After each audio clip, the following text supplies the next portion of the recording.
هلا والله. شايفين الشخص هذا؟ هذا شخص اسمه ضياء كمال الدين. راح أقول لكم قصة صارت له شيء يبكي صراحة. هذا دكتور ومو أي دكتور، هذا استشاري ومو أي استشاري، هذا كبير الاستشاريين في أي قسم، مو أي قسم، قسم القلب، يعني أخطر قسم أحسه. وين؟ في بريطانيا، في لندن بالتحديد. عراقي مسلم، من كثر ما له سمعة جيدة. طبعا كل الأمراء والمشاهير ورجال الأعمال والمؤثرين كلهم يعالجون اللي عنده إذا احتاجوا الجراحة خاصة في القلب. سمعته مرة كانت جميلة وجيدة لدرجة أنه أي واحد يجي يحب العراق والعراقيين منه، هو لإتقانه في العمل وشغله ممتاز. بعد 15 سنة قرروا جهات في العراق أنهم يكرمونه، ويستاهل التكريم. هو انبسط، يقول أنا انبسطت إن فيه جهات فعلا يقدرون حتى لو ما اشتغلت عندهم، أنا الحين أحمل اسم العراق. وبالفعل بعد 15 سنة أرسلوا له طيارة خاصة واستقبلوه في مطار العراق ونزلوه زي كذا وراح الفندق. وبعد ما توجه للقاعة اللي موجود فيها الاحتفال والكرنفال والتكريم عشان يلبسونه وسام الإبداع والتميز، قبل ما يدخل القاعة شاف واحد مفترش جرايد ويبيع جرايد، يعني معاه جرايد وجزء من الجرايد حطه تحته وجالس عليها. فيقول هو أنا ما التفت عادة، لكن المرة دي التفت وطلعت كذا ووقفت. الحرس اللي موجودين معاه راحوا، بدأوا يرجعوا مرة ثانية، استغربوا منه. دكتور في شيء؟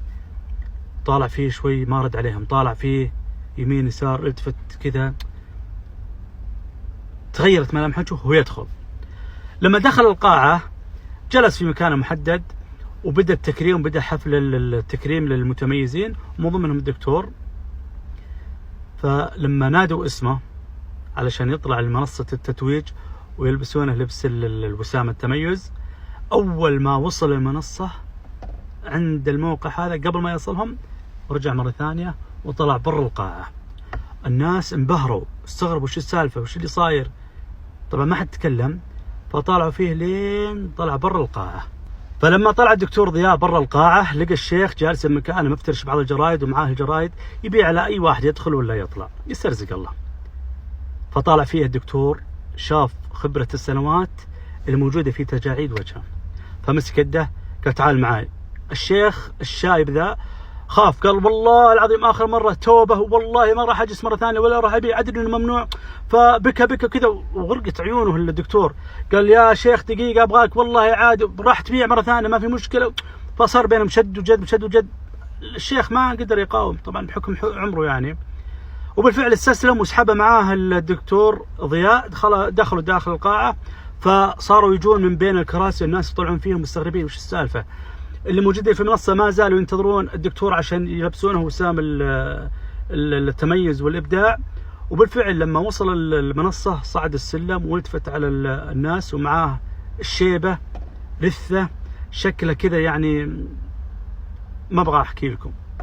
مسك الميكروفون الدكتور قال عام 1966 والله وبالله وتالله لو هذا مو موجود انكم ما كرمتوا واحد اسمه الدكتور ضياء كمال الدين الآن. هذا مدرسي في اللغة العربية. اسمك خليل؟